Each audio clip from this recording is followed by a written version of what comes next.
मोहतरम नाज़रीन कराम, अस्सलामु अलैकुम वरहमतुल्लाहि वबरकातुहू।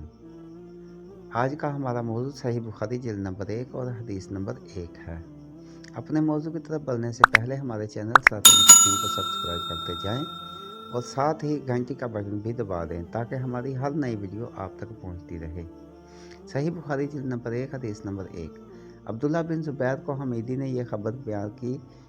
उन्होंने कहा कि हमको सफ़ियान ने यह हदीस बयान की और वो कहते हैं कि हमको यहया बिन सईद अंसारी ने यह हदीस बयान की। उन्होंने कहा कि मुझे ये हदीस मोहम्मद बिन इब्राहिम तीमी से हासिल हुई। उन्होंने इस हदीस को अलकमा बिन वकास लैसी से सुना। इनका बयान है कि मैंने मस्जिद नबवी में मिंबर रसूल सल्लल्लाहु अलैहि वसल्लम पर उमर बिन खत्ताब रज़ियल्लाहु तआला अन्हु की ज़ुबान से सुना। वो फरमा रहे थे, मैंने जनाब रसूल से सुना, आप सल्लल्लाहु अलैहि वसल्लम फरमा रहे थे कि तमाम अमाल का दारोमदार नीयत पर है और हर अमल का नतीजा हर इंसान को इसकी नीयत के मुताबिक ही मिलेगा। बस जिसकी हिजरत तर्क वतन दौलत दुनिया हासिल करने के लिए हो या किसी औरत से शादी की गर्ज से हो, बस इसकी हिजरत इन ही चीज़ों के लिए होगी जिनकी हासिल करने की नीयत से इसने हिजरत की है।